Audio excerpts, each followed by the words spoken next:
राजधानी दिल्ली के संगम विहार में लॉ स्टूडेंट की चाकू मारकर हत्या कर दी गई। चचेरे भाई पर हत्या का आरोप है। कूड़े को लेकर हुई कहासुनी में बढ़ा विवाद। चाचा चचेरे भाई ने मिलकर कर दी इरशाद की हत्या। नेपसराय थाने क्षेत्र में सनसनी परिवार में फैली गई है और पूरा मामला आपको हम बताते हैं। दक्षिणी दिल्ली के संगम विहार इलाके में शुक्रवार को एक लॉ के स्टूडेंट की चाकू मारकर हत्या कर दी गई, जिससे पूरे क्षेत्र में सनसनी फैल गई है। घटना नेपसराय थाना क्षेत्र की है। मृतक की पहचान 28 वर्षीय इरशाद के रूप में हुई है। इरशाद लॉ फर्स्ट ईयर का स्टूडेंट था। बताया जा रहा है कि इरशाद की मां और उसकी चाची के बीच शुक्रवार सुबह कूड़े को लेकर कहासुनी हो गई, जिसके बाद कहासुनी झगड़े में तब्दील हो गई। मृतक के परिवार का आरोप है कि इस विवाद के चलते इरशाद के सगे चाचा और चचेरे भाई ने उसे चाकू मारकर मौत के घाट उतार दिया। पुलिस ने मामला दर्ज कर जांच शुरू कर दी है। तस्वीर में आपको दिखा रहे हैं किस तरीके से ये पूरा घटनाक्रम हुआ। इरशाद की देखिए किस तरीके से ये 28 साल का युवक है जिसकी हत्या कर दी गई है। अब फिलहाल पुलिस जो है मामले की जांच में जुटी है। इरशाद जो है लॉ का स्टूडेंट था, लॉ फर्स्ट ईयर का स्टूडेंट था और जिस जगह पर ये पूरी घटना उसकी तस्वीरें आपको दिखाते हैं। यहीं पर इरशाद की चाकू गोद कर हत्या कर दी गई थी। परिवार के लोगों का रो रो कर बुरा हाल है। वहीं आपको बता दें कि जो बहनें हैं हलीमा और नगमा, इन्होंने बताया कि किस तरीके से कूड़े को लेकर जो विवाद हुआ था, उसके बाद ये विवाद किस तरीके से बढ़ गया और उसके बाद जो इरशाद है उसकी हत्या कर दी गई। अपने भाई की हत्या के आरोप उन्होंने ही अपने चाचा और चाचा के बेटे पर लगाए हैं। आइए आपको सुनाते हैं कि किस तरीके से परिवार के लोगों ने बताया कि क्या पूरी घटना थी।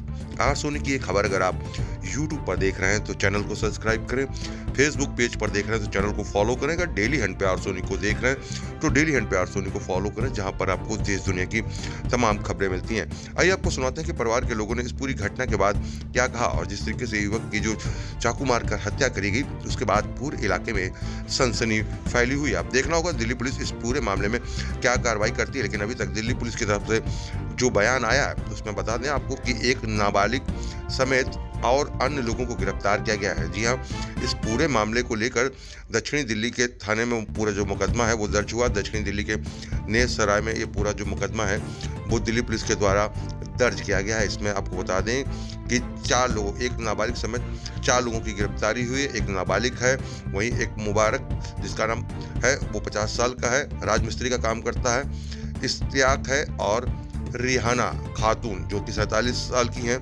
और इन सभी के खिलाफ जो है दिल्ली पुलिस ने जो है हत्या का मुकदमा जो है वो दर्ज किया है। इस पूरे मामले को लेकर अब आपको सुनाते हैं कि परिवार के लोगों ने क्या कहा कि किस तरीके से पूरा जो इंसिडेंट है, पूरी जो घटना है वो क्या थी। मेरा भाई लॉ की तैयारी कर रहा था, उसकी एज क्या 28 साल थी और क्या कहते हैं वो घर पे आया था रात को, क्या कहते हैं अपनी दवाई ववाई लेके वो सोया पड़ा था। सुबह मेरी चाची से बहसबाजी हो गई, मेरी मम्मी को चुप करवा के उसने अंदर करवाया और वो वहां पे बातचीत ही कर रहा था। इतने में क्या कहते हैं मेरे चाचा आते हैं और उनका लड़का आता है इश्ताक, वो क्या कहते हैं और छोटा वाला रेयान वो चाकू देता अपने बड़े वाले भाई को इश्ताक को, और मेरे चाचा मेरे भाई का गर्दन यूं पकड़े रहते हैं और वो चाकू मार देता है और वहीं पे मेरा भाई गिर जाता है। उसके बाद क्या होता है? उसके बाद हम आनंद फानी में उसको जो उसके दोस्त थे वो उसे उठाते हैं और हॉस्पिटल ले जाते हैं जब तक वहां पे उसे मृत्यु घोषित कर दिया जाता है कि अब उसमें जान नहीं है। पुलिस को कॉल किसने किया? पुलिस को कॉल इसने मेरी बहन ने करा था, बड़ी वाली ने, नगमा ने। क्या कितने बजे की घटना है? ये सुबह 11 बजे की घटना है। क्या आपसी रंजिश पहले से थी? पहले से ही रंजिश थी, इनकी आपसी लड़ाई होती रहती थी, तू मैं होता रहता था, बस इतने पे ही हो जाती थी। ये नहीं था कि ये लोग मार देंगे उसे, और हमेशा कहते थे हम तेरे को मार देंगे, हम तेरे को मार देंगे, हम तेरे को मार देंगे। आज से 4 महीने पहले भी उसने बोला था कि हम तेरे को नहीं छोड़ेंगे, और एक आध बार उसे फोन भी अलग से करवाया था कि हम तेरे को नहीं छोड़ेंगे, हम तेरे को मरवा देंगे। पुलिस यहाँ पे आई थी? पुलिस तो आज आई थी, दोपहर में आई थी। दोपहर में उन्होंने छानबीन करा तो वो लड़का आया, उनका छोटा लड़का, वो कह रहा मैंने मारा बड़े लड़के ने, और छोटा लड़का आके दिखा रहा कि मैंने मारा है। छोटे लड़के ने नहीं मारा, बड़े लड़के ने मारा, उसके इश्ताक ने, और उसके बाप ने उसके गर्दन पकड़ रखा था, मुबारक ने। अच्छा, हाँ। अब आप क्या चाहती हैं? मेरी बस यही मांग है कि जिस तरह उन्होंने मेरे भाई को मारा है उसी तरह उनको भी सजा हो, उनको भी उम्र कैद हो, वो लोग भी कभी ना छूटे, वो लोग भी बाहर का कभी दुनिया ना देखे, जैसे मेरा भाई नहीं देखेगा तभी हमें सब्र होगी, नहीं तो हम तो उसकी बॉडी तक भी नहीं उठने देंगे। बोला हम चुप बैठेंगे नहीं। नाम बताइए। मेरा नाम नगमा खातून है। आप जो है इरशाद से बड़ी बहन है? हाँ, मैं उससे बड़ी हूँ।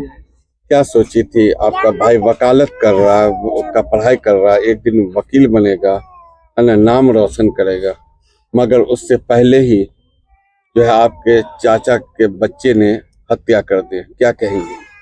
मैं क्या कहूंगी, बहुत बड़े बड़े सपने थे हम लोगों के तो, और बहुत कुछ मेरा भाई हमारे लिए करता भी था और कहता भी था वो कि मैं तुम्हारे लिए ऐसा करूंगा, मैं तुम्हारे लिए ऐसा करूंगा, बहुत कुछ कहता था वो।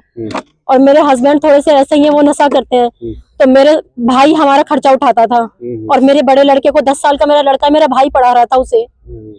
मैं जब भी अपने भाई से कहती थी मुझे इस चीज की जरूरत है, उस चीज की जरूरत है, वो कभी ये नहीं कहता था कि मैं ऐसा नहीं करूंगा, वो तुरंत कहता था कि हाँ मैं कर रहा हूँ ये चीज। पैसे से भी मदद करता था और मेरे पास आकर के भी मुझे देखता था, हर चीज से वो मेरी मदद करता था मेरा भाई। मेरे लिए मेरा करोड़ में एक भाई था। मेरे 3 भाई है, लेकिन मुझे ऐसा लग रहा है कि मेरे 3 नहीं, मेरा एक भाई नहीं गया, मेरे तीनों भाई चले गए आज। मुझे ऐसा लग रहा है मेरे तीनों भाई आज खत्म हो गए, कि वो हम सबकी जान था वो। पूरा घर हमारा उसके ऊपर टिका हुआ था। और मैं ये चाहती हूँ कि हमें इंसाफ मिले। अगर हमें इंसाफ कानून से नहीं मिला तो इंसाफ हम खुद करेंगे। फिर जिस तरीके से इरशाद घर में था, छोटी सी बात को लेकर भाई को चाकू मार दिया, घर में सो रहा था वो सो रहा था, उसका तो कोई कसूर नहीं था। अगर कभी भी कुछ बात हो जाती थी वो सबको समझाता था, और वो यहाँ आने से भी हल्का सा था। वो यहाँ आता था ना तो वो 100 बार सोचता था, और वो घर से बाहर निकलने से पहले सोचता था, घर के छोटे बच्चे को बोलता था जाके देख गली में कोई है तो नहीं, कि अगर मैं यहाँ से निकल के जाऊंगा तो यहाँ के कारनामे ऐसे ऐसे ही लोग हैं, लड़ाई के फसाद ऐसी ऐसी है कि मुझे निकलने में शर्म आती है यहाँ से। वो इस चीज को कहता था। जब जाके निकलता था वो गली में, जब कोई नहीं था तब यहाँ से निकलता था।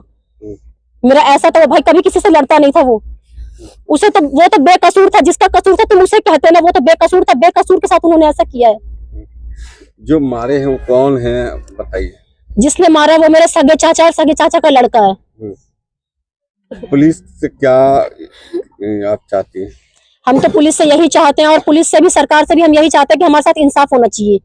जिस तरीके से हमारा भाई चला गया, हम चाहते हैं कि हमारे साथ इंसाफ हो। अगर ये इंसाफ पुलिस करेगी तो ठीक है, नहीं तो हम ये इंसाफ खुद करेंगे, और हम उसकी मैयत को भी नहीं दफन होने देंगे। ये इंसाफ हम उससे पहले खुद करेंगे। अच्छा, कहाँ पढ़ाई करता था ये? लॉ का तैयारी जो कर रहा था? वो लॉ की तैयारी कर रहा था, विजयनगर के आसपास कर रहा था, कॉलेज का नाम मैं भूल गई हूँ। ठीक।